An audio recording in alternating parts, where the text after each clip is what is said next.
فلا أقسم بمواقع النجوم وإنه لقسم لو تعلمون عظيم إنه لقرآن كريم في كتاب مكنون لا يمسه إلا المطهرون تنزيل من رب العالمين.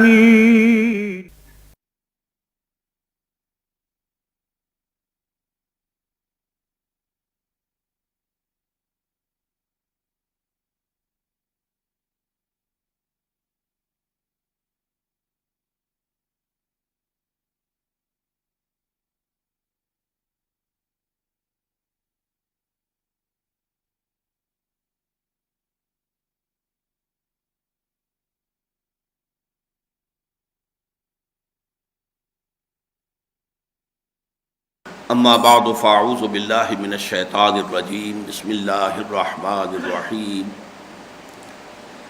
ان اللہ یأمرکم ان تؤدوا الامانات الی اہلها واذا حکمتم بین الناس ان تحکموا بالعدل ان اللہ نعم ما یعظکم بہ ان اللہ کان سمیعا بصیرا یا ایھا الذین آمنوا اطیعوا اللہ واطیعوا الرسول واولی الامر منکم فإن تنازعتم فی شیء فردوہ الی اللہ والرسول ان کنتم تؤمنون باللہ والیوم الآخر ذلک خیر واحسن تأویلا صدق اللہ العظیم. رب اشرح لی صدری ویسر لی امری واحلل عقدۃ من لسانی یفقہوا قولی. اللہم ربنا الہمنا رشدنا واعذنا من شرور انفسنا. اللہم ارنا الحق حقا وارزقنا اتباعہ وارنا الباطل باطلا وارزقنا اجتنابہ. اللہم وفقنا لما تحب وترضى وتقبل منا فإنک خیر المتقبلین. آمین یا رب العالمین. سورہ نساء میں پہلی 42 آیات میں جب اہل ایمان سے خطاب ہوا ہے بحیثیت امت مسلمہ، اس میں زیادہ تر معاشرتی معاملات پر بحث ہوئی ہے. یہ جو انسان ہے جسے کہا جاتا ہے گریگوریس اینیمل، متمدن حیوان، یہ مل جل کر رہتا ہے، اور ظاہر بات ہے کہ مل جل کر رہتا ہے تو پھر اس مل جل کر رہنے کے کچھ قواعد، کچھ اصول، کچھ ضوابط، کچھ قوانین لازماً ہوں گے. اور اس کی معاشرے کی تنظیم شروع ہوتی ہے باٹم سے. پہلی شے ہے خاندانی نظام، اجتماعیت کا یوں سمجھیے نقطۂ آغاز. ایک مرد ایک عورت، نکاح کا رشتہ، اس سے ایک خاندان کی بنیاد پڑی، اولاد ہوئی. اب اس میں سیکنڈ ڈائمنشن ایڈ ہو گئی. ایک ڈائمنشن تھی شوہر اور بیوی، دوسری ڈائمنشن والدین اور اولاد، اور اس طریقے سے ایک یونٹ مکمل ہو گئی. اسی یونٹس کے جمع ہونے سے پھر معاشرہ وجود میں آتا ہے. تو آپ نے دیکھا کہ جہاں تک آئلی قوانین کا تعلق ہے، فیملی لاس، وہ نہایت تفصیل کے ساتھ سورہ بقرہ میں آ گئے، کیونکہ پہلا قدم وہی ہے. معاشرے کی تنظیم کے لیے جو ابتدائی قدم ہے وہ خاندانی نظام. اس کو شاہ ولی اللہ دہلوی رحمۃ اللہ علیہ نے تدبیر منزل، یہ اصطلاح اس کے لیے استعمال کی ہے. منزل گھر ہے جو آپ کا نزول کی جگہ ہے، تو اس کی تدبیر کیسے ہو، اس کے معاملات کو کیسے چلایا جائے. وہ معاملہ ٹھیک ہوگا تو باقی معاشرہ بھی ٹھیک ہوگا. خاندانی نظام ٹیڑھا ہو جائے گا تو پورا معاشرہ ٹیڑھا ہو جائے گا. خشت اول چونہت بیمار کچ تاثریہ بھی روت دیوار کچ. اس اعتبار سے ہم دیکھتے ہیں کہ وہی نیچرل ترتیب قرآن نے ملحوظ رکھی کہ آئلی قوانین کئی رکوعوں پر مشتمل سورہ بقرہ میں آ چکے ہیں. اب یہ جو خاندان مل کر معاشرہ بناتے ہیں، اس معاشرے میں اب کیا کیا چیزیں سامنے آنی چاہیے، یہ ہم نے دیکھا. 42 آیات جو ہیں ان میں بعض مواقع پر تو بہت ہی حکمت کے موتی، بہت بڑے بڑے ہیرے، جیسے مثلاً آخری جو 2 آیات 41 اور 42 شہادت علی الناس، جس پر بڑی تفصیل سے گفتگو ہو چکی ہے، اس کا جو منظر آخرت میں ہوگا میدان حشر میں، اس کا نقشہ کھینچا گیا۔ اسی طرح ایک اور حکمت کا ہیرا جو آیا تھا وہ تھا توبہ کے بارے میں، انما التوبۃ علی اللہ للذین یعملون السوء بجہالۃ ثم یتوبون من قریب، یہ بھی توبہ کے بارے میں بہت ہی اہم۔ پھر یہ کہ خاندانی نظام، کن رشتوں میں نکاح مناکحت نہیں ہو سکتی، شادی نہیں ہو سکتی، محرمات ابدیہ۔ پھر جو غلط کام چلے آ رہے تھے، عورتوں کو بھی وراثت کی طرح مال سمجھ لینا، بھیڑ بکریوں کی طرح، اور اپنی سوتیلی ماؤں کو اپنے گھروں میں بیویوں کی حیثیت سے ڈال لینا، ان سب کی نفی کی گئی۔ ساری گندگیاں جو ہیں، آلائشیں جو جاہلیت کے دور میں تھی، ان کو ختم کیا گیا۔ پھر خاص طور پر جو کمزور طبقہ اور وہ ہے یتیموں کا، ان کے حقوق، اور اس کے لیے بڑی شدت کے ساتھ، تکرار کے ساتھ، بڑے ایمفیسس کے ساتھ قرآن مجید میں بیان آیا۔ پھر ایک بہت بڑا مسئلہ ہے وراثت کا، وراثت کے قوانین آئے۔ اسی طریقے سے سیکس ڈسپلن، اور اس میں اگر کوئی غلط کام ہو رہا ہو تو اس کے لیے ابتدائی اقدامات آئے۔ تو یہ ساری چیزیں جو ہیں، یہ در حقیقت جو سیکنڈ لیول ہے انسانی سوسائٹی کی تنظیم میں، اس میں معاشرتی جو مسائل ہیں ان سے بحث کرنے والی۔ جب ایک قوم، ایک ملت، ایک حکومت، ایک ریاست جب وجود میں آتی ہے، یہ ہائیسٹ فارم ہے انسانی تمدن کی، آرگنائزیشن اور تنظیم کی۔ اس کے ضمن میں یہ 2 آیات نہایت پروفاؤنڈ اور بہت اہم ہیں۔ ایک بات اصولی اعتبار سے آپ حضرات پر پہلے بھی واضح ہوگی، ذہن میں اس کو تازہ کر لیجئے۔ ہمیں معلوم ہے قرآن مجید میں ایسے کوئی چیپٹرز نہیں ہیں کہ اسلام کا سیاسی نظام یہ ہے، اسلام کا معاشی نظام یہ ہے، معاشرتی نظام یہ ہے، آئلی نظام یہ ہے، کہیں نہیں۔ قرآن مجید تو اپنی روانی کے اندر وہ چیزیں بیان کر دیتا ہے۔ اب یہ ہمارا کام ہے کہ ہم دیکھیں، سمجھیں، اخذ کریں۔ اسلام کا سیاسی نظام کیا بنے گا، اس کے اصول کیا ہوں گے، اس کے قواعد و ضوابط کیا ہوں گے، اسی طریقے سے معاشی نظام کے کیا اصول ہوں گے۔ اس نے کہہ دیا سود حرام ہے، جوا حرام ہے، وراثت کا قانون دے دیا، رشوت کی حرمت بیان کر دی، چوری ڈاکہ اس کی نفی کر دی۔ باقی یہ کہ اب اس سے بناؤ نظام۔ اس حوالے سے ہمیں جو ہے قرآن مجید میں اس طرح کی باتیں نہیں مل سکتی جیسے کہ ہم عام طور پر عادی ہیں۔ جو دنیاوی تصانیف ہوتی ہیں ان میں تو آپ کو چیپٹرز ملیں گے۔ مثلا میری چھوٹی سی کتاب ہے خطبات خلافت، اس میں ایک خطبہ تو ہے اسینشلی خلافت کیا ہے، اور اس کے بعد پھر جو خطبات میں نے بیان کیا ہے کہ آج اگر خلافت راشدہ، خلافت علی منہاج النبوہ قائم ہوگی تو اس میں سیاسی اور دستوری ڈھانچہ کیا ہوگا، معاشی نظام کیا ہوگا، معاشرتی نظام کیا ہوگا۔ بڑے ہی مختصر سے الفاظ میں ہم نے تفصیل دے دی ہے کہ اسلامی نظام کون سا ہوگا، اسلامی نظام میں سیاسی اور ریاستی ڈھانچہ کیا ہوگا، معاشی نظام کیا ہوگا، معاشرتی نظام کیا ہوگا، کہ اس کو قائم کرنے کا طریقہ کار، اس وقت کے جو معروضی حالات ہیں ان میں بہترین اور سہل ترین اور جو جلد بہت تیزی کے ساتھ نتائج پیدا کر سکے وہ طریقہ کار کیا ہے۔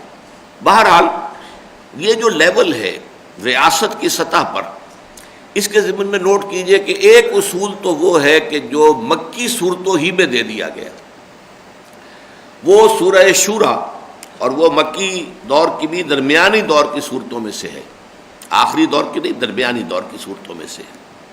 اور اس میں الفاظ آ گئے امرہم شورا بینہم۔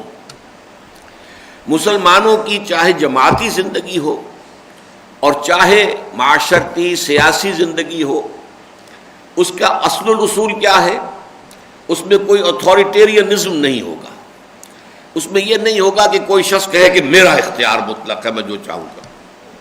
جیسے بادشاہی میں ہوتا ہے، بادشاہ وہ دعویٰ کرتا ہے الیس لی ملک مصر وہذہ الانہار تجری من تحتی، فرعون کے الفاظ قرآن میں نقل ہوئے ہیں، کیا مصر کی بادشاہت میرے ہاتھ میں نہیں ہے؟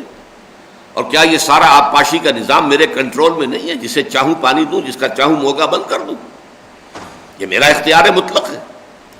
تو منارکی ہو، ایرسٹوکریسی ہو، ان سب میں کیا ہوتا ہے، کوئی خاندان، کوئی فرد، وہ گویا کہ مختار مطلق بن کے بیٹھ جاتا ہے۔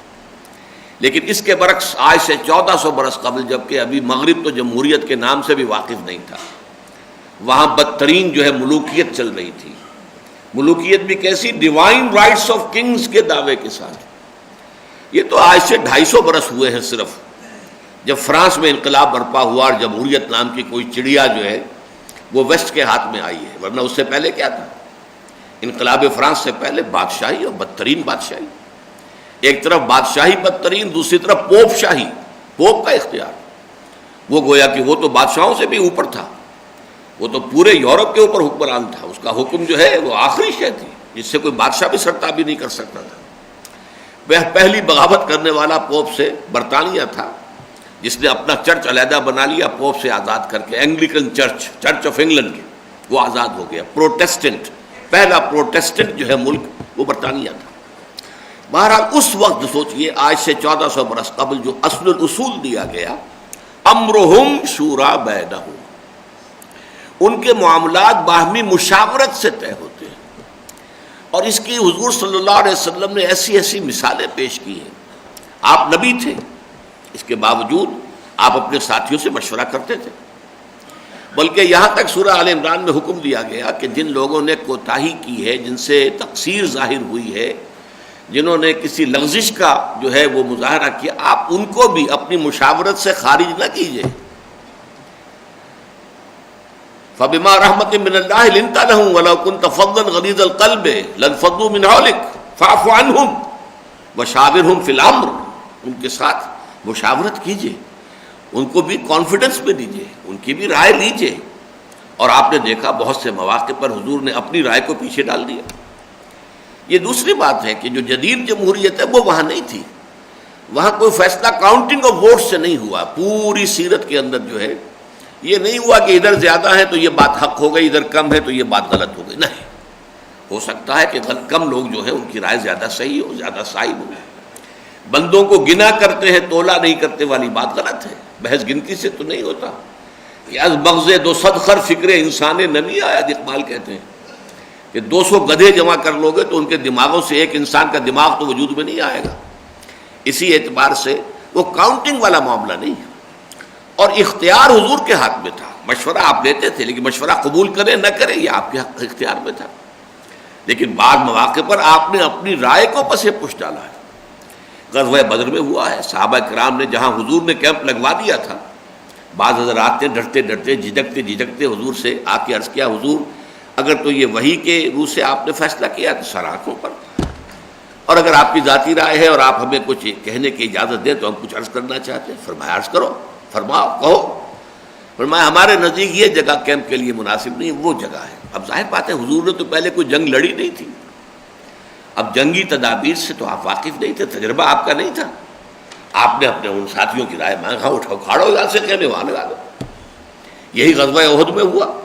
آپ کی ذاتی رائے یہ تھی کہ مدینے میں محصور ہو کر دفاع کیا جائے، لیکن کچھ جوشیلے مسلمان تھے، ان کا جوش شہادت اور ذوق جہاد جو تھا، قتال فی سبیل اللہ، انہوں نے اس کا مظاہرہ کیا. آپ نے کہا ٹھیک ہے چلو کھلے میدان میں.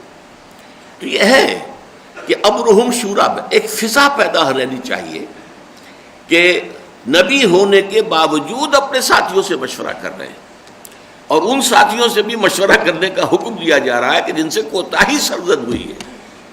لیکن یہ کہ آپ ان کو معاف بھی کر دیجئے. فاعف عنہم واستغفر لہم وشاورہم فی الامر. اپنی مشاورت سے خارج نہ کر دیجئے کہ یہ تو گھٹیا لوگ ہیں، ان سے تو غلطی ہو گئی تھی، انہوں نے فلاں موقع پر غلط حرکت اختیار. نہیں، ان کو اپنی مشاورت کے دائرے سے خارج نہ کیجیے. یہ بہترین نظام جماعت ہے. اس کے بعد حکومت کے معاملے کے اندر بھی یہ کہ مشاورت چلتی رہی ہے. اگرچہ یہ ضرور ہے کہ خلافت راشدہ میں جو خلفائے راشدین تھے، ابو بکر، عمر، عثمان، علی رضی اللہ تعالی عنہم وارضاہم اجمعین، وہ شورا کی رائے کے پابند نہیں تھے. ان کی رائے جو ہے شورا مشورہ وہ لیتے تھے، بات ہوتی تھی، ہر ایک کو اپنی رائے دینے کا حق حاصل تھا. لیکن جو کچھ نظر آتا ہے وہ یہ ہے کہ وہ پابند نہیں ہوتے تھے، وہ فیصلہ خود کرتے تھے. اس لیے کہ وہاں بھی کبھی ہمیں معلوم نہیں ہوتا کہ کاؤنٹنگ آف ووٹس کے ساتھ کوئی معاملہ ہوا. حضرت ابو بکر صدیق رضی اللہ تعالیٰ عنہ نے خاص طور پر جب مانعین زکوٰۃ کے خلاف جہاد اور قتال کا فیصلہ کیا ہے تو اس پر کافی لوگوں کو اختلاف تھا. حضرت عمر آئے ہیں، انہوں نے کہا ہے کہ یہ آپ یہ غلطی ہے، اور ہمارے دو محاذ پہلے کھلے ہوئے ہیں، مسلمانوں کے دل زخمی ہیں حضور کے انتقال کی وجہ سے، مورال گرا ہوا ہے۔ اب آپ نے جیش اسامہ کو بھی روانہ کر دیا، پھر یہ کہ جو یہ جھوٹے نبیوں کے پیروکار ہو گئے ان سے تو قتال کرنا ہی کرنا ہے۔ دو محاذ پہلے ہمارے کھلے ہوئے ہیں۔ اب آپ یہ مانعین زکوٰۃ ہیں، انہوں نے کفر نہیں کیا ہے، صرف زکوٰۃ دینے سے انکار کیا ہے۔ وہ بھی زکوٰۃ سے انکار نہیں تھا، یہ تھا کہ ہم آپ کو نہیں دیں گے، ہم خود اپنی زکوٰۃ جو ہے امیروں سے کلیکٹ کر کے غریبوں میں تقسیم کر دیں گے۔ لیکن نہیں، ان کا فیصلہ اٹل تھا کہ اگر کوئی میرا ساتھ نہیں دے گا میں تنہا جاؤں گا اور جنگ کروں گا۔ حضرت ابوبکر کا فیصلہ تھا عزیمت۔ لیکن یہ اس نوع کی اور اس درجے کی اور اتنی بے نفس اور اتنی جو ہے یوں سمجھیے کہ مربع اور مزکہ شخصیتیں اب دنیا میں نہیں آ سکتی۔ لہذا آئندہ یہی ہوگا کہ جو بھی ہیڈ آف دی اسٹیٹ ہوگا وہ امرہم شورا بینہم میں وہ شورا کا پابند ہوگا، وہ شورا سے آزاد نہیں ہوگا کہ جو چاہے شورا کی رائے کو جو ہے وہ رد کر دے۔ البتہ جماعتی سطح کا معاملہ مختلف ہے، تحریک اور جماعت کا معاملہ مختلف ہے۔ بہرحال اس وقت صرف بحث یہ نہیں تھی کہ شورائیت کا اسلامی نظام کیا ہے، صرف میں عرض کر رہا تھا کہ پہلا اصل رسول تو مکی صورتوں ہی میں دے دیا گیا، اور اس کا مظاہرہ حضور نے بہت سے واقعات کی شکل بھی سامنے آ گیا، اور آپ نے جو ہے خاص طور پر تعبیر نخل والے معاملے میں جو الفاظ کہے وہ تو بہت ہی اہم ہے۔ انتم عالم بامور دنیاکم، بھئی یہ جو دنیاوی معاملات ہیں جن کا تعلق تجربے سے ہے وہ تم لوگ زیادہ بہتر جانتے ہو مجھ سے۔ زراعت کا معاملہ ہے، تم زراعت پیشہ ہو، تم نے زراعت کی ہے، کھیتی باڑی کرتے رہے ہو، یہ باغوں کا سارا جو ہے نظام تم چلاتے رہے ہو، تو تم بہتر جانتے ہو۔ میں نے اگر کہہ دیا تھا کہ نہ کرو تو کیا ہے، تو یہ میرا کوئی حکم نہیں تھا، لیکن یہ کہ پھر بھی تم نے اس کا اتباع کیا، اس سے فصل کم ہو گئی، لیکن تم جانو تمہارا کام، انتم عالم بامور دنیا کو۔ تو یہ بہت ہی بڑا ایک فیصلہ تھا جو حضور کی اس حدیث کے اندر جو بخاری شریف میں موجود ہے وارد ہوا ہے۔ اچھا، اب یہ جو دو آیتیں ہیں ان میں جو آج سمجھے جاتے ہیں تین پلرز ریاست کے، ان تینوں کا بلو پرنٹ موجود ہے دو آیات میں۔ لیکن جیسے میں نے کہا کہ آپ کو قرآن مجید میں کوئی چیپٹر نہیں ملے گا کہ یہ مسلمانوں کی سیاسی زندگی کی بحث اس صورت میں کی جائے گی، نہیں۔ اسی طرح یہاں انسٹیٹیوشنز کو نیم نہیں کیا گیا، نام نہیں دیے گئے، عنوان نہیں دیے گئے۔ لیکن آپ جان لیجئے آج انسٹیٹیوشنز کون سے مانے جاتے ہیں۔ نمبر ایک ایگزیکٹو ہے، جو بھی منتظمہ ہے، جو بھی اس ملک کے انتظام کو چلانے والا ایک حکومت کی مشینری ہے۔ ایک ہے لیجسلیچر، قانون سازی، ایک ہے عدلیہ۔ ویسے کہنے کو کہہ دیتے ہیں کہ چوتھا پلر جو ہے وہ پریس ہے، اور آج کل وہ پریس سے بڑھ کر جو ہے وہ ٹی وی وغیرہ بن گیا، ذرائع ابلاغ، اس لیے کہ یہ ذرائع ابلاغ جو ہے یہ رائے عامہ کو بناتے ہیں، اس کو کسی رخ کے اوپر ڈال دیتے ہیں، جس طرح چاہیں انہیں اندھا کر دیں اور جس طرح چاہیں غلط راستے پر انہیں لے جائیں۔ آج امریکہ میں یہی ہو رہا ہے، ذرائع ابلاغ ہے جس کی وجہ سے کہ پوری امریکی قوم جو ہے ہاسٹیج ہے، ان کے پاس اپنی آزاد سوچ ہے ہی نہیں۔ جو ذرائع ابلاغ جو یہود کے قبضے میں ہیں، جو خیال، جو نظریہ، جو رائے وہ ان کے ذہنوں کے اندر اتارنا چاہتے ہیں اتار دیتے ہیں، اور وہ بالکل یوں سمجھیے پیسیولی انہیں ریسیو کرتے ہیں، اپنا حرز جان بنا لیتے ہیں۔ تو یہ تو صرف کہنے کی بات ہے کہ چوتھا پلر وہ ہے، لیکن یہ کہ اصل میں تین ہی ہیں، ایگزیکٹو، جوڈیشری اور لیجسلیچر۔ اب اس میں دیکھیے ایگزیکٹو کا جہاں تک معاملہ ہے، ایک بات تو طے ہو چکی مکی صورت ہی کی ہدایت سے، اسلامی ریاست میں ایگزیکٹو جو وجود میں آئے گی وہ امرہم شورا بینہم کے اصول پر آئے گی، لوگوں کے مشورے سے وجود میں آئے گی۔ کوئی خاندانی حکومت نہیں ہوگی، کوئی شخص جو ہے وہ خود اگرچہ بعد کے فقہا کی آراء ہیں کہ اگر کوئی زبردستی طاقت کے ساتھ آ کر حکومت پر قبضہ کر لے، کوئی جنرل مشرف آ جائے تو اب کیا کریں، عوام کیا کریں گے؟ وہ ہتھیار لے کر کھڑے ہو جائیں، ایک خون فساد ہنگامہ ہو جائے۔ تو ہمارے بعض کے فقہا نے اس کو بھی کہا یہ بھی جائز ہے، جائز اس معنی میں کہ اسے لوگ قبول کر لیں، جب تک وہ کتاب و سنت کے مطابق حکم دے ان کی اطاعت کریں۔ لہذا یہ کہ متغلب کہلاتا ہے، وہ متغلب جو خود آ کر غالب ہو کر قبضہ کر کے بیٹھ گیا، مسلط ہو گئے۔ لیکن یہ اصل راستہ نہیں ہے۔ اسلام کا اصل راستہ کیا ہے؟ یہ امر و ہم ہے، لوگوں کو اس کے لیے منتخب کرنا، یہ لوگوں کا کام ہے۔ اب ماموریت من اللہ ختم ہو چکی، مامور من اللہ ہوتے تھے نبی، نبوت ختم ہو گئی محمد الرسول اللہ صلی اللہ علیہ وسلم پر۔ اہل تشیع کے ہاں البتہ ماموریت من اللہ چلی ہے، جاری رہی ہے، ان کے امام جو ہے معصوم ہے، اور معصومیت بھی خاصہ نبوت ہے. ہمارے نزدیک تو حضور کے بعد کوئی معصوم نہیں، لیکن ان کے ہاں ہے معصومیت. لیکن چلیے، ان کے تو صرف 12 ہی معصوم تھے. یہ جو آغا خانی ہے اسماعیلی، ان کا تو ابھی تک معصوم چلا آ رہا ہے. یہ عبد الکریم آغا خان جو ہیں یہ بھی معصوم ہے، اور یہ امام ہے، اور یہ اپوائنٹڈ بائی گاڈ ہے، خدا کی طرف سے مامور من اللہ ہے. معاذ اللہ ثم معاذ اللہ. بہرحال ہمارے نزدیک اہل سنت والجماعت کے نزدیک اب ماموریت من اللہ ختم ہو گئی، معصومیت ختم ہو گئی. خاتم النبیین خاتم المعصومین بھی ہے، اب آپ کے بعد کوئی معصوم نہیں. اس اعتبار سے اب جو بھی وجود میں آئیں گے عہدے منصب، وہ سب کے سب امرہم شورا بینہم کے تابع ہو جائیں گے. اچھا، اب یہ دو طرفہ معاملہ ہے. آپ کو معلوم ہے کہ آج کل پہلے تو لوگ منتخب کرتے ہیں اپنے حکمران. پارلیمانی نظام ہے تو پارلیمنٹ جو ہے منتخب ہو گئی، اس نے اپنا وزیر اعظم منتخب کر لیا. اور اگر صدارتی نظام ہے تو سیدھا صدر منتخب ہو گیا، اور وہی جو ہے اب حاکم ہے. لیکن اس کے بعد وہ جو حاکم ہیں وہ پھر اب بناتے ہیں نیچے ڈھانچہ. اس کے لیے گورنرز کون مقرر کیے جائیں گے، اور جو گورنمنٹ سروسز ہوں گی ان کے رولز کیا ہوں گے. پبلک سروس کمیشن جیسا کہ آپ کو معلوم ہے یہ ایک ادارہ ہے. مناصب کیسے دیے جائیں گے، ان دونوں کو کور کرنے کے لیے دیکھیے ایک جامع الفاظ آئے ہیں: ان اللہ یأمرکم ان تؤدوا الامانات الی اہلہا.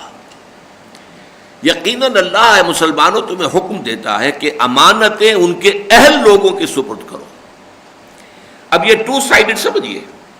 ایک طرف یہ کہ تمہارے ہاتھ میں اگر مشورہ دینے کا اختیار ہے کہ کس کو تم بنانا چاہتے ہو اولو الامر، کس کو بنانا چاہتے ہو اپنا حاکم، کس کے ہاتھ میں دینا چاہتے ہو زمام کار اپنی قوم کی، اپنے ملک کی، اس کے لیے اہلیت کو دیکھو. یہ نہ دیکھو تمہارا رشتہ دار کون ہے، یہ نہ دیکھو تمہاری برادری کا کون ہے، یہ نہ دیکھو کس سے تمہیں فائدہ پہنچ سکتا ہے، معاذ اللہ. بلکہ یہ دیکھو یہ امانت ہے، بہت بڑی امانت ہے، بہت بڑی امانت ہے. اس امانت کو اہل کے حوالے کرو، جو اس کا اہل ہو. اس میں خلوص کے ساتھ تم سے غلطی ہو جائے تو اللہ معاف کر دے گا. یہ بھی اجتہاد ہوگا نا کہ آپ کس کو سمجھتے ہیں اہل ترین. اس میں غلطی ہو سکتی ہے، یہ بھی ایک اجتہاد ہے جو ہر شخص کو اپنی ذاتی سطح پر کرنا ہوگا. اگر اس میں غلطی ہو جائے تو جیسا کہ اصول ہے مجتہد جو ہے وہ مخطی بھی ہو، اس سے غلطی بھی ہو جائے تو اسے اکیرا ثواب ضرور ملے گا.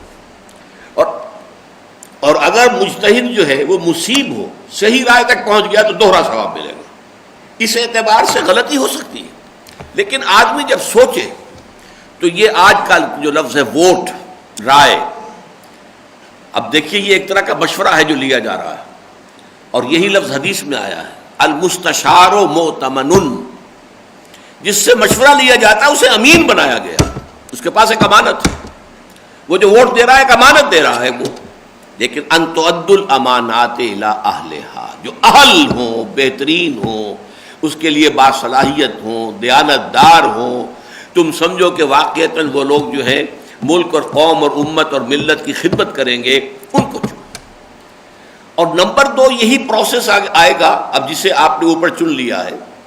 وہ جو اپنے نائبین چنے گا، وہ جو اپنے گورنرز چنے گا، وہ جو وزراء چنے گا، یا یہ کہ اس کے بعد جو ایک نظام بنے گا پورا، اس لیے کہ یہ تو ایک لمبا چوڑا نظام ہوگا ایک ملک کا. اس میں جو انتظامیہ ہے، ایگزیکٹو ہے، اس کی لمبی چوڑی جو ہے وہ ایک آرگنائزیشن ہوگی. وہاں بھی یہی دیکھو کہ اہلیت بنیاد ہو، سفارش بنیاد نہ بن جائے، کہیں مفادات بنیاد نہ بن جائیں، کہیں جو ہے یہ اس طرح کا برادری کا یا اپنے کسی کے قریبی رشتہ دار ہونے کا خیال کر کے جو ہے تمہارا ووٹ نہ جائے، تمہاری طرف سے فیصلہ نہ ہو. بلکہ ان اللہ یامرکم ان تؤدوا الامانات الی اہلہا. وہاں بھی یہ دیکھو کہ اہل ترین کون ہے اور اس کو جو ہے اس منصب پر فائز کرو. اس کے ضمن میں ایک بڑا عجیب واقعہ ہوا حضور کی حیات طیبہ میں. آپ کو معلوم ہے کہ فقراء صحابہ ان میں ایک بہت اہم نام ہے حضرت ابو ذر رضی اللہ تعالی عنہ کا. ایک طرف تو حضرت ابو ذر رضی اللہ تعالی عنہ کے بارے میں حضور کی ہمیں حدیث ملتی ہے: من کان یسرہ ان ینظر الی زہد عیسیٰ فلینظر الی صاحبی ابی ذر. اگر کسی شخص کی یہ خواہش ہو کہ اپنی آنکھوں سے حضرت عیسیٰ کا زہد دیکھے، کتنے زاہد، کتنے عابد، کتنے بے نفس تھے حضرت عیسیٰ، تو کہیں دور جانے کی ضرورت نہیں ہے، میرے ساتھی، میرے دوست ابو ذر کو دیکھ لیں۔ وہی ابو ذر ہیں، وہ حضور سے درخواست کرتے ہیں کہ حضور مجھے بھی کہیں والی بنا دیجئے۔ والی وہاں گورنر کہلاتا تھا، یہ والی کوفہ ہیں، یہ والی شام ہیں، یہ والی مصر ہیں، یہ والی یمن ہیں، عامل بھی انہیں کہا جاتا تھا، والی بھی۔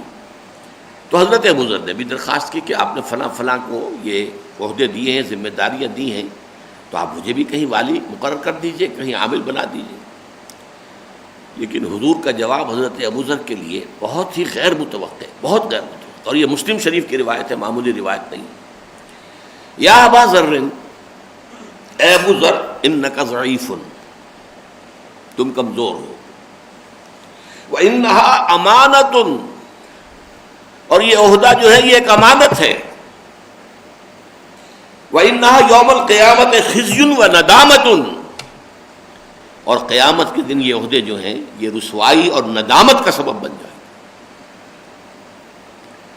إِلَّا مَنْ أَخَذَ بِحَقِّهَا، سوائے اس کے کہ جس نے حق کے ساتھ اسے حق حاصل کیا، لیا، جس کو دیا گیا، وَأَدَّى الَّذِي عَلَيْهِ فِيهَا، اور پھر وہ ساری ذمہ داریاں پوری کی کہ جو اس منصب کے ضمن میں اس پر عائد ہوتی تھی۔ یہاں سوال پیدا ہوتا ہے، بڑا ایک اہم اصول آتا ہے کہ ایک طرف ان کا تقوی، ان کی دینداری، ان کا زہد، ان کی بے نفسی، اس کے لیے تو حضرت عیسیٰ سے مشابہت دی جا رہی ہے، لیکن والی ہونے کے لیے یا گورنر بننے کے لیے کہا جا رہا ہے انک ضعیف، وَإِنَّهَا أَمَانَةٌ وَإِنَّهَا يَوْمَ الْقِيَامَةِ خِزْيٌ وَنَدَامَةٌ، یہ ندامت کا ذریعہ بن جائے گا۔ اس کا نتیجہ کیا نکلا کہ حکومت اور انتظامی معاملات کے لیے محض تقوی ہی شے نہیں ہے بنیادی، اس کے لیے کچھ اور صلاحیتیں درکار ہیں، کوئی انتظامی صلاحیت ہو، کوئی توازن موجود ہو، اعتدال موجود ہو۔ اب یہ تھے بہت انتہا پسند، انتہائی، زہد کی بھی انتہا تھی، انتہا، اور اسی کا مظہر ہو گیا حضرت عثمان کے زمانے میں ایک بہت بڑا مسئلہ کھڑا ہو گیا۔ انہوں نے فتویٰ دے دیا سونا چاندی اپنے پاس رکھنا مطلقاً حرام ہے، سورہ توبہ کی آیت کے حوالے سے، یکنزون الذھب والفضہ، اور اس کو کہا یہ تپا تپا کے تمہارے چہروں پر اور پیٹھوں پر اور پہلوؤں پر داغے جائے گا تمہارے۔ ہاں فتویٰ دے دیا، اب ایک ہلچل مچ گئی۔ لہذا حضرت عثمان رضی اللہ تعالیٰ عنہ نے پہلے تو کہا کہ آپ نظر ثانی کریں، یہ مطلب نہیں ہے اس آیت کا، بلکہ اکثر فقہا کے نزدیک یہ ہے کہ سونا چاندی اگر آپ کے پاس ہے، آپ نے اس کی زکوٰۃ ادا کر دی ہے تو یہ کنز نہیں ہے۔ یہ تو اکثر فقہا کی رائے ہے، میری رائے ذرا مختلف ہے، یہ میں سورہ توبہ کے اپنے دورہ ترجمہ قرآن میں بھی بیان کیا کرتا ہوں، درس میں بھی آتا ہے، لیکن اس وقت میں اس کو بیان نہیں کر سکتا، میری رائے ذرا مختلف ہے۔ لیکن یہ ہے کہ ان کی انتہا پسندی کا نتیجہ یہ تھا کہ حضرت عثمان نے پھر انہیں حکم دیا کہ تم مدینہ چھوڑ کر چلے جاؤ، مدینہ سے باہر نکال دیا گیا۔ چنانچہ جا کر صحرا میں کسی جگہ انہوں نے کٹیا بنائی اور وہاں پر تھے، اور حال یہ ہے کہ جب انتقال ہو رہا تھا تو اپنی اہلیہ سے کہتے ہیں کہ میرے حبیب نے، حضور نے فرمایا تھا مسلمانوں تم اپنے گرد سانپ اور بچھو جمع کر لو گے، یعنی دنیاوی ساز و سامان تم جمع کرو گے، یہ ڈیکوریشن پیسز اور یہ چیزیں اور یہ فرنیچر اور یہ ساری چیز، سانپ اور بچھو جمع کر لو۔ ہاں کہ میرے گرد بھی سانپ اور بچھو جمع ہو گئے۔ اس بیچاری نے کہا کون سا سانپ اور بچھو ہے؟ دیکھتے نہیں ہے وہ کٹورا پڑا ہوا ہے اور یہ چمٹا پڑا ہوا ہے، یہ پکڑی پڑی ہوئی ہے، یہی تو سانپ اور بچھو ہے۔ یہ تھی ان کی انتہا پسندی، زہد کا یہ عالم تھا۔ لہذا حضور نے ان کو ضعیف قرار دیا۔ تو یہاں سے ایک بہت موٹا اصول نکل رہا ہے کہ تقوی اور زہد جو ہے وہ واحد صلاحیت نہیں ہے۔ انتظامی معاملات کے لیے کوئی معاملہ فہمی، کوئی دور اندیشی، کوئی انسان شناسی، مردم شناسی، یہ جوہر ہو، اس شخص میں کیا ہے کیا نہیں ہے، اس میں کیا صلاحیت ہے کیا نہیں ہے، اس کی صلاحیت کو بہترین طریقے پر ہم کہاں استعمال کر سکتے ہیں، یہ تمام چیزیں اگر نہیں ہیں تو نہ جماعتی زندگی ٹھیک چلتی ہے، نہ حکومتی زندگی ٹھیک چلتی ہے۔ لہذا یہاں یہ اصول جو ہے خاص طور پر یہ حضرت ابو ذر رضی اللہ تعالیٰ عنہ کے حوالے سے میں نے کہا کہ اہلیت میں یقیناً تقویٰ سر فہرست تقویٰ ہی ہوگا، کیونکہ ذہانت ہے فطانت ہے تقویٰ نہیں ہے تو بیڑا غرق ہو جائے گا، پھر تو وہ ایول جینیس ہو جائے گا، وہ غلط جگہ پر استعمال کرے گا۔ لیکن یہ کہ محض تقویٰ نہیں، محض تدین نہیں، محض زہد نہیں، بلکہ اس کے ساتھ انتظامی صلاحیتیں، امور کا فہم اور دور اندیشی، معاملہ فہمی، انسان شناسی، یہ ساری چیزیں، اور اعتدال اپنی طبیعت کے اندر، اعتدال اپنی طبیعت میں اعتدال نہیں ہوگا تو نظام میں اعتدال نہیں ہوگا۔ بہرحال پہلا حکم تو ہمیں ملا ایگزیکٹو جو بھی مشینری ہے اس کے ضمن میں، کہ چاہے نیچے سے لوگ چن رہے ہوں اپنے حکمرانوں کو، اور چاہے وہ حکمران پھر بنا رہے ہوں ایک تنظیمی ڈھانچہ ملک کے نظام کے چلانے کے لیے، ان دونوں میں اصل شے جو فیصلہ کن ہونی چاہیے وہ یہ ہے کہ ان اللہ یامرکم ان تؤدوا الامانات الی اہلھا، کہ اللہ تعالیٰ تمہیں حکم دیتا ہے کہ امانتیں ان کے اہل لوگوں کی سپرد کر دو۔ دوسری بات، اب یہ دیکھیے عدلیہ کا تصور آ رہا ہے، کہیں عدلیہ کا لفظ نہیں آپ کو ملے گا، لیکن یہاں سے آپ اخذ کر سکتے ہیں۔ وَإِذَا حَكَمْتُمْ بَيْنَ النَّاسِ أَن تَحْكُمُوا بِالْعَدْلِ، اور جب تم لوگوں کے مابین فیصلہ کرنے کے لیے بیٹھو تو عدل کے ساتھ فیصلہ کرو، کوئی اور کرائیٹیریا نہیں ہونا چاہیے، کوئی مصلحت نہیں، کوئی طرفداری نہیں، جیسا کہ ہمیں معلوم ہے آگے چل کر بات آئے گی، کیونکہ منفی اور مثبت دونوں پہلوؤں سے قرآن مجید میں یہ بات آ گئی ہے۔ سورہ نساء میں آ جائے گی آگے آیت، یا ایھا الذین آمنوا کونوا قوامین بالقسط شہداء للہ ولو علی انفسکم او الوالدین والاقربین، اے ایمان والو عدل اور انصاف کے علمبردار بن کر پوری طاقت کے ساتھ کھڑے ہو جا، اللہ کے حق میں گواہی دینے والے، شہداء للہ، اللہ کے حق میں گواہی دینے والے، خواہ وہ بات تمہارے اپنے خلاف جا رہی ہو، خواہ تمہارے والدین کے خلاف جا رہی ہو، چاہے رشتہ داروں کے خلاف جا رہی ہو۔ اور اس کے برعکس کیا کہا گیا سورہ مائدہ کے اندر، یا ایھا الذین آمنوا کونوا قوامین للہ شہداء بالقسط ولا یجرمنکم شنآن قوم علی الا تعدلوا اعدلوا هو اقرب للتقوی، اہل ایمان تم کھڑے ہو جاؤ اللہ کے لیے پوری طاقت کے ساتھ اور عدل اور انصاف کی گواہی دینے والے بن کر، اور دیکھو کسی قوم کی دشمنی تمہیں اس پر آمادہ نہ کر دے کہ عدل نہ کرو، چاہے اپنے ہوں ان کے خلاف بات جا رہی ہو عدل کے تقاضے کے تحت تو وہی بات کہو، اور چاہے دشمن ہو اس کے حق میں کوئی بات جا رہی ہو تو بات کہو۔ اسی لیے یہاں پر نوٹ کیجئے ان تحکموا بین الناس ہے، ہم کفار کا معاملہ بھی ہوا ہے، یہ آگے چل کر اسی صورت میں ذکر آ جائے گا کہ اگر جو ہے کوئی غیر مسلم ہے اور ایک مسلمان ہے، کوئی یہودی ہے اور ایک مسلمان ہے، ان کا جھگڑا ہو گیا، اب فیصلہ کس کے حق میں دیا جائے؟ اگر حضور یہ دیکھیں یہ مسلمان ہے، یہ تو میرا ساتھی ہے، میرا امتی، تو غلط ہو جائے گی بات۔ وَإِذَا حَكَمْتُمْ بَيْنَ النَّاسِ أَن تَحْكُمُوا بِالْعَدْلِ، جب تم فیصلہ کرو لوگوں کے مابین، یہاں صرف اہل ایمان کا معاملہ نہیں، لوگوں کے مابین جب بھی بات، اسی لیے میں نے آپ کو وہ دونوں آیتیں سنا دی کہ لا یجرمنکم شنآن قوم علی الا تعدلوا اعدلوا هو اقرب للتقوی، کبھی تمہیں کسی قوم کی جو دشمنی ہے وہ آمادہ نہ کر دے کہ تم زیادہ عدل سے اور زیادہ حق سے جو ہے انحراف کر جاؤ، عدل سے کام لو، اعدلوا هو اقرب للتقوی، وہی تقوی سے قریب تر ہے۔ اب یہ ہے عدلیہ، یہاں پر عدلیہ کا لفظ نہیں آیا ہے، اسے انسٹیٹیوشنز کی حیثیت نہیں دی گئی، لیکن اس کی روح آ گئی۔ یہی وجہ ہے کہ حضرت ابو بکر کے زمانے، حضرت حضور کے زمانے میں تو ظاہر بات ہے کہ آپ ہی چیف جسٹس تھے، آپ ہی صدر ریاست تھے، آپ ہی خلیفہ تھے، آپ ہی سپہ سالار تھے، آپ ہی چیف جسٹس تھے، ساری چیزیں جمع تھیں ایک شخصیت کے اندر صلی اللہ علیہ وسلم۔ کچھ یہی نقشہ نظر آتا ہے حضرت ابو بکر کا عہد خلافت 2.5 سال کا جو ہے، ابھی وہاں پر یہ انسٹیٹیوشنز علیحدہ علیحدہ نظر نہیں آ رہے۔ حضرت عمر کے زمانے میں یہ جیسے ہوتا ہے نا کلی، وہ کلی کے اندر بند جو ہے وہ پتیاں تو ہوتی ہیں نظر نہیں آتی، وہ بڈ کی شکل کے اندر، تو یہ انسٹیٹیوشن جو ہے کچھ ایک بڈ کی صورت کے اندر وجود میں آنے شروع ہوئے، عدلیہ، انتظامیہ۔ لیکن یہ ہے کہ پھر ذرا آ کر حضرت علی کے زمانے میں جا کر تو عدلیہ کی آزادی کا عالم آپ کو معلوم ہے، وہ واقعہ مشہور کہ حضرت علی کی ایک زرہ جو ہے وہ چوری ہو گئی، برآمد ہوئی ایک یہودی کے ہاں سے، اور معاملہ آیا قاضی شریح، وہ قاضی تھے۔ قاضی شریح نے کہا کہ پہلی بات تو یہ ہے، بڑی عجیب بات ہے، اب حضرت علی خلیفہ ہیں لیکن وہاں مدعی کی حیثیت سے کھڑے ہوئے اور وہ یہودی مدعا علیہ۔ قاضی شریح نے کہا یا ابا الحسن، حضرت علی نے فوراً ٹوک دیا تم نے پہلے ہی بے انصافی کر دی۔ وہ حیران ہوا، میں نے کیا بے انصافی کی ہے؟ میں نے تو ابھی یا ابا الحسن ہی کہا تھا۔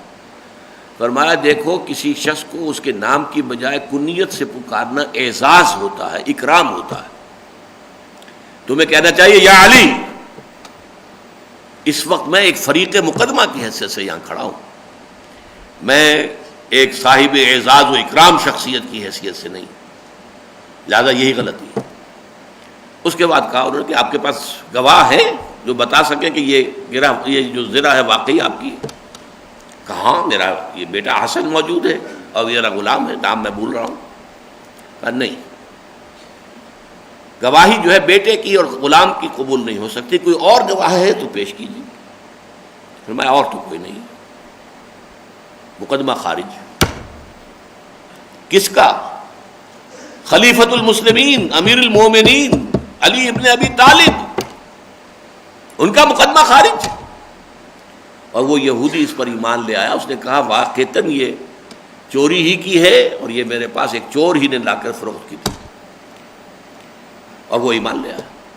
یہ حال تو عدلیہ کی آزادی کا یہ معاملہ جو ہے شروع ہو گیا تھا۔ اس کی بڑی بڑی اگرچہ ہمارے لیے ایسی مثالیں بھی دور ملوکیت بھی ملتی ہیں کہ شرم سے سر جھک جاتے ہیں کہ جو بھی قاضی حضرات ہوتے تھے پھر وہ بادشاہوں کی مرضی پوری کرتے تھے، لیکن ایسی مثالیں بھی ملتی ہیں بہت کہ قاضی حضرات ڈٹ کر کھڑے ہو گئے بادشاہ کے مقابلے میں، اور بادشاہ کو وہ خلیفہ کہلاتے تھے نا بنو عباس کے، انہیں جو ہے جھکنا پڑا ہے اور قاضی کی بات ماننی پڑی۔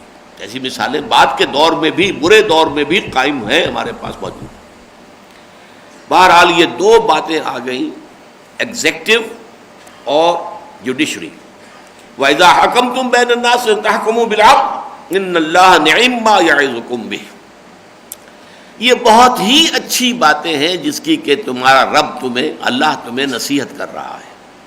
اللہ تعالیٰ در مدح خود می گوید، آپ اپنی تعریف کر رہے ہیں اللہ تعالیٰ کہ یہ اللہ تعالیٰ یعنی ہم بہت عمدہ باتیں تمہیں بتا رہے ہیں، یہی اصل الاصول ہے، جڑ یہی ہے، معاشرے کی صحت، اس کا صحت مند رہنا، اس کا صحیح رہنا، صحیح رخ پر چلنا، اس کے اصول تمہیں بتا رہے ہیں۔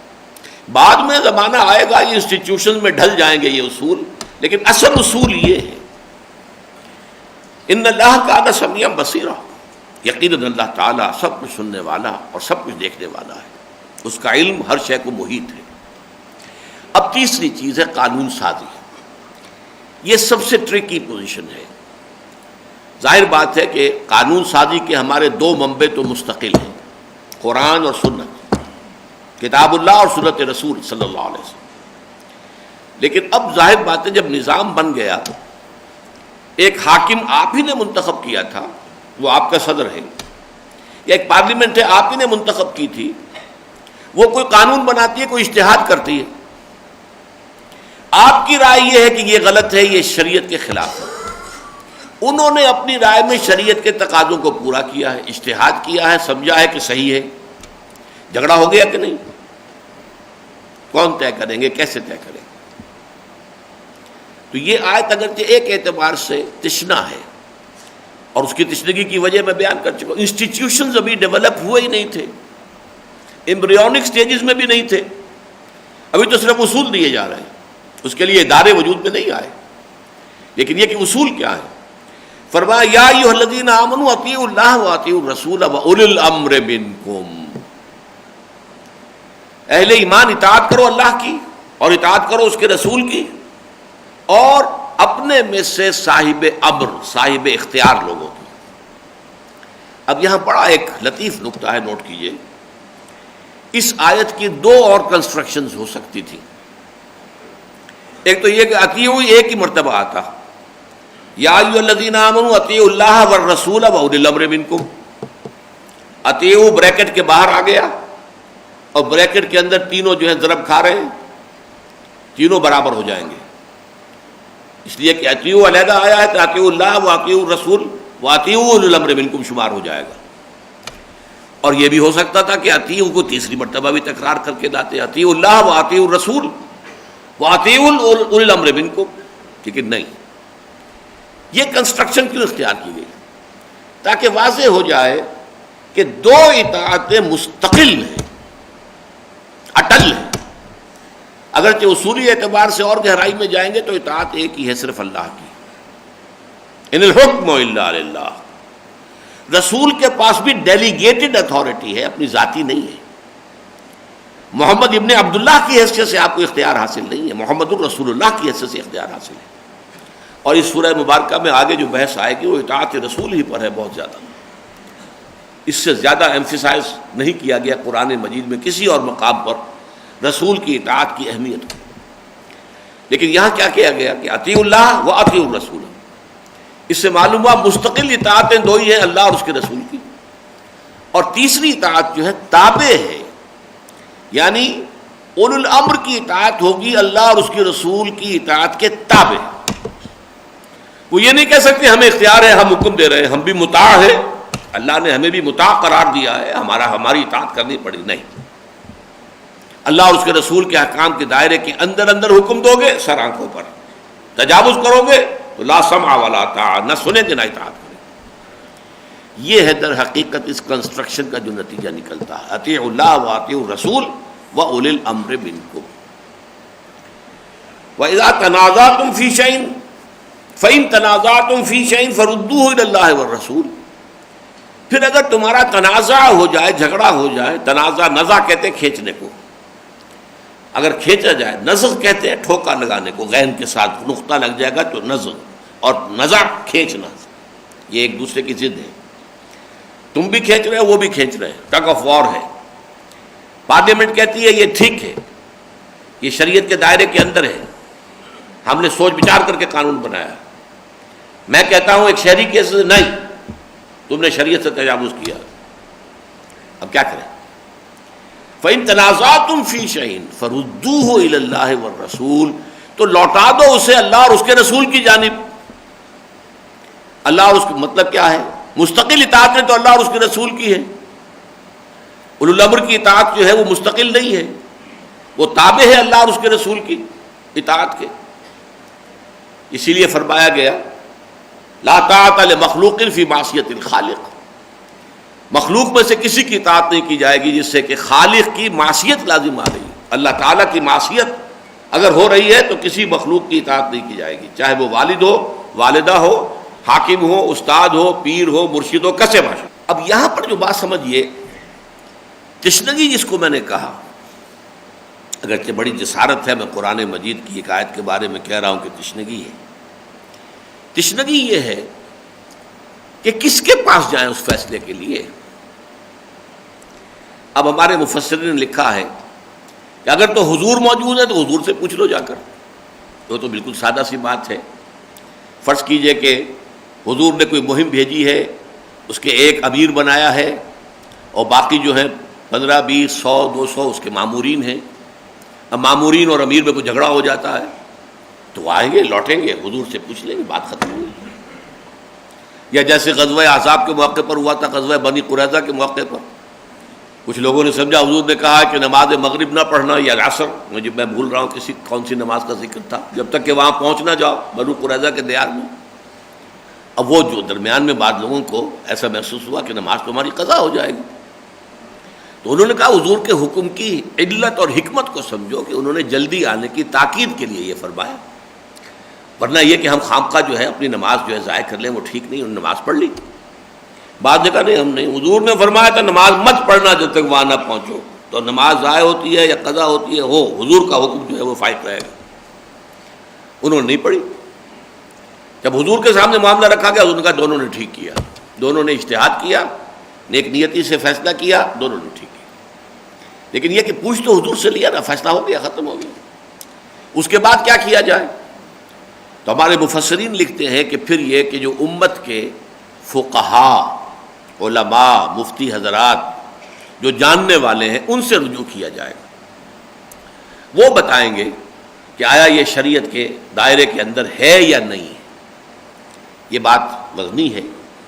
اگر کوئی اور انتظام اس کا نہ ہو تو ظاہر بات ہے کہ پھر یہی شکل اختیار کی جائے گی. ایک حاکم ہے، ایک یہ کہ ان کی کوئی ادارہ ہے، صدر مملکت ہے، وہ اجتہاد کر رہا ہے، کوئی آرڈیننس نافذ کرنا چاہ رہا ہے. ایک شہری ہے، وہ سمجھتا ہے کہ نہیں یہ شریعت کے تقاضوں کے خلاف ہے، تو کیا کریں گے؟ اب فیصلہ کرنا ہے اللہ اور اس کے رسول کے احکام کے تحت، اور اللہ اور اس کے رسول کے احکام کے جاننے والے علماء فضلاء وہ موجود ہیں، ان کی طرف رجوع کیجیے. اس میں بھی مصیبت پیدا ہوتی ہے کہ کون سے علماء. آپ کو معلوم ہے کہ سب سے پہلے جو بنو عباس کے اندر مسئلہ پیدا ہوا تھا وہ یہی تھا کہ خلفاء نے یہ کہا پہلے حضرت امام مالک رحمۃ اللہ علیہ کو کہ آپ کی کتاب موطا کو ہم بنا دیتے ہیں کتاب قانون اور آپ قاضی القضات بن جائیے، معاملہ بس ٹھیک ہو جائے گا، آپ کے فیصلے ہوں گے اور آپ کے فتوے ہی قانون کی شکل اختیار کر لیں. انہوں نے رد کر دیا. نہیں، وہ تو تعاون کرنے کو تیار نہیں تھے کہ انہوں نے جبراً بیعت لی ہے مسلمانوں سے تو ان کی بیعت جو ہے وہ صحیح ہے ہی نہیں. وہ تعاون انہوں نے نہیں کیا، مارے کھائیں. ان کے چہرے پر کالک مل کر اونٹ پر بٹھا کر مدینے میں پھرایا گیا. اور اس وقت وہ کہتے تھے جو مجھے جانتا ہے جانتا ہے، جو نہیں جانتا ہے وہ جان لے. میں مالک بن انس ہوں اور میں کہتا ہوں طلاق مکرہ کوئی شے نہیں. مسئلہ کیا تھا کہ اگر کسی شخص کو موت کی دھمکی دے کر تم اپنی بیوی کو لازماً طلاق دو ورنہ میں تمہیں قتل کر دوں گا. اب اگر وہ شخص طلاق دیتا طلاق ہو گئی یا نہیں ہو گئی؟ مجبور اسے قتل کی دھمکی دی گئی. اس مسئلے میں اختلاف ہوا. امام مالک نے کہا طلاق نہیں ہوتی، لیکن امام ابو حنیفہ کا فتویٰ یہ ہے کہ طلاق ہو جائے گی. اس لیے کہ کیا معلوم، کسی شخص کو دھمکی دی گئی ہے، وہ اس کو معلوم ہے کہ مجھے دھمکی دی گئی ہے، لیکن یہ کہ اس نے طلاق دے دی ہے، کسی اور شخص نے اسے شادی کر لی ہے اس عورت سے جس کو اس نے طلاق دی ہے، تو اسے کیا پتا تھا کہ اس کو طلاق کی شکل میں دی گئی ہے. لہذا انہوں نے معاملات کے دور دراز پہلوؤں کو دیکھا کہ مجبوری کی جو طلاق ہے وہ بھی طلاق ہو جائے گی. جب اس نے کہہ دیا اپنی زبان سے طلاق ہو جائے گی. بہرحال اسی پر زد پڑ رہی تھی بیعت. اگر بیعت جبرن لی جائے تو وہ بیعت ہے یا نہیں ہے. اس لیے پھر وہ عتاب کا شکار ہوئے. اس کے بعد یہ منصب پیش کیا گیا حضرت امام ابو حنیفہ رحمۃ اللہ علیہ کو. انہوں نے بھی انکار کر دیا کہ ابھی تو اسلامی فقہ جو ہے فارمیٹیو سٹیجز میں ہے، میرے اجتہادات بھی ہیں، میری آراء بھی ہیں، میرے شاگردوں کی بھی ہیں، اور بھی مجتہد لوگ ہیں. میں یہ نہیں چاہتا کہ میرے اجتہاد جو ہے وہ قوت کے ساتھ ٹھوس دیے جائیں لوگوں کے اوپر. اگر مجھے قاضی القضات بنا دیا گیا تو ظاہر بات ہے کہ میرے ہی قوانین، میری ہی رائے جو ہے وہ پوری مملکت کے اندر قانون بن جائیں گے. لیکن یہ کہ ان کے شاگرد نے قاضی ابو یوسف نے یہ منصب قبول کر لیا. استاد نے نہیں کیا تھا، امام ابو حنیفہ نے نہیں کیا تھا. بہرحال یہ مسئلہ پاکستان میں بھی رہا ہے. قرارداد مقاصد کے پاس ہونے کے بعد سوال پیدا ہوا کہ جب قرارداد مقاصد میں اصول یہ طے ہو گئے کہ حاکمیت یہاں اللہ کی ہے اور ہمارے پاس جمہور کے پاس یا جمہور کے نمائندوں کے پاس جو بھی اختیارات ہیں وہ ایک مقدس امانت ہیں، ان کے ذاتی ملکیت نہیں ہے، اور وہ استعمال ہوں گے اصل حاکم یعنی اللہ تعالیٰ کی طرف سے جو حدود اور جو قیود عائد کر دی گئی ہے اس کے اندر within the limits laid down by Allah, the sovereign, the real sovereign. اب قانون سازی ہوگی تو اب ظاہر بات ہے کہ جو پارلیمنٹ ہے اس کے اندر کوئی مفتی لوگ تو نہیں بیٹھے ہوئے، کوئی ایک آدھ دو چار عالم دین بھی ہیں، لیکن کیا بات ہے، کیا ان کی رائے پوری پارلیمنٹ کے اوپر حاوی ہو جائے گی؟ اس کا تو مطلب یہ ہے کہ پھر وہ تھیوکریسی بن گئی، ایک مذہبی طبقے کی حکومت بن گئی. تو ابتدا میں سن 56 کے دستور کے اندر جو طے کیا گیا تھا وہ یہ تھا کہ علماء کا بورڈ بنایا جائے، بلکہ اس سے بھی پہلے علماء کا ایک بورڈ ہونا چاہیے دستور ساز اسمبلی کے ساتھ اور پارلیمنٹ کے ساتھ، تاکہ پارلیمنٹ پوچھ لیا کرے علماء سے کہ یہ بات صحیح ہے یا نہیں ہے. لیکن علماء کی رائے فائنل نہیں ہوگی، فائنل رائے جو ہے وہ نمائندوں کی ہوگی، اس لیے کہ ڈیموکریسی ہے، ورنہ تو تھیوکریسی بن گئی. اگر علماء کی رائے فائنل ہو جائے تو پھر گویا کہ یہ تھیوکریسی ہے، پھر یہ جو ہے ڈیموکریسی، پھر کیا ضرورت ہے یہ انتخابات کرانے کا اور ڈھونگ رچانے کا اور لوگوں کو منتخب کرنے کا، پھر ان کا اختیار ہی کوئی نہ ہوا. یہ ہے بڑا ٹیڑھا مسئلہ. اچھا، ایران میں ایک اور طریقے سے انہوں نے کیا ہے. ایک طرف وہاں ڈیموکریسی بھی ہے، امرہم شورا بینہم بھی ہے، لوگ منتخب کرتے ہیں صدر کو اور پارلیمنٹ کو، لیکن ایک وہ بزرگاں اور خبرگاں جو ہے ان کی محفل ہے، اور اس کے جو راہبر بیٹھے ہوئے ہیں انہیں اختیار ہے وہ جس چیز کو چاہے رد کر دیں. تو آخری حکومت کس کی ہوئی؟ وہ تو ان علماء کی ہوئی. اسی لیے مجھے ڈاکٹر جاوید اقبال صاحب نے بتایا تھا کہ جب یہ دورے پر گئے تھے سینٹرل ایشین اسٹیٹس کے، تو انہوں نے بتایا کہ میں جہاں بھی گیا ان کا بڑا اچھا استقبال ہوا، اس لیے کہ ظاہر بات ہے کہ فارسی زبان ان تمام اسٹیٹس میں اچھی طرح سمجھی اور پڑھی جاتی ہے، چاہے اپنی اپنی زبانیں ان کی ہیں لیکن فارسی سب جانتے ہیں، اور علامہ کا 2/3 جو کلام ہے وہ فارسی میں. تو وہاں ان کا استقبال علامہ کے فرزند ہے تو ہوا، اور وہاں پہ کہتے ہیں ہر جگہ مجھے ایک بات کہی گئی، we need a model. Islamic state کا کوئی ماڈل ہونا چاہیے. The Saudi model is not acceptable to us because it is based on مونارکی.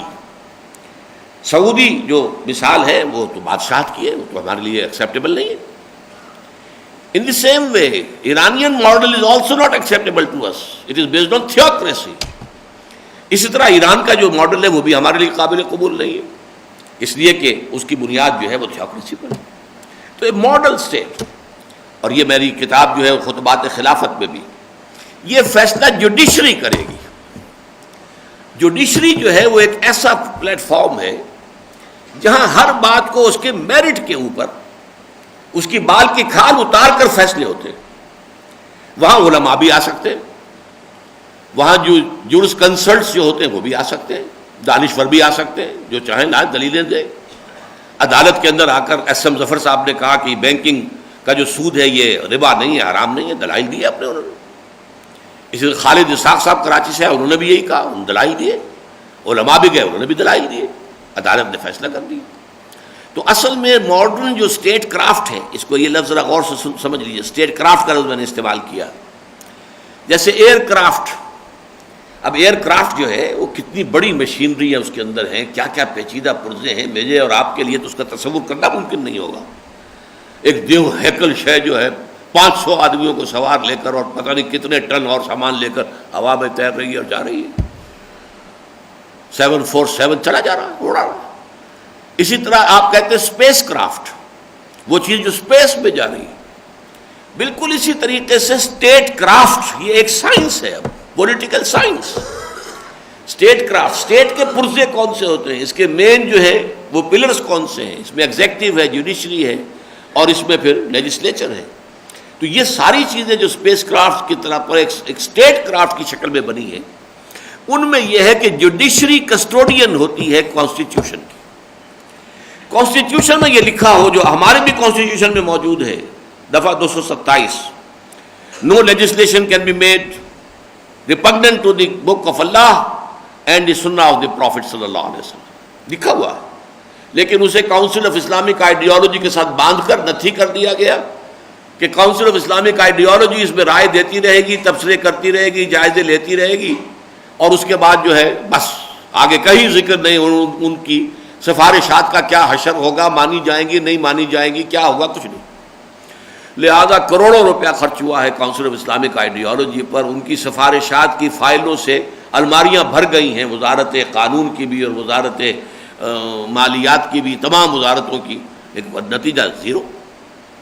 لیکن اگر یہی فی الواقع امپلیمنٹ ہو جائے، no legislation can be done here repugnant to the Quran and the Sunnah, اس لیے کہ دو چیزیں ہیں مستقل، اطیعوا اللہ و اطیعوا الرسول.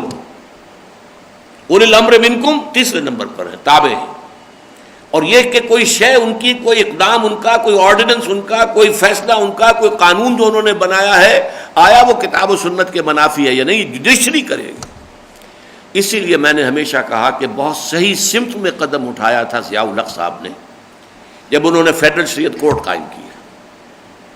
لیکن بدقسمتی ہماری بھی اور اس شخص کی خود اپنی بدقسمتی، اس فیڈرل شریعت کورٹ کو 2 ہتکڑیاں پہنا دی، 2 بیڑیاں اس کے پاؤں میں ڈال دی، اسے بالکل غیر مؤثر کر دیا.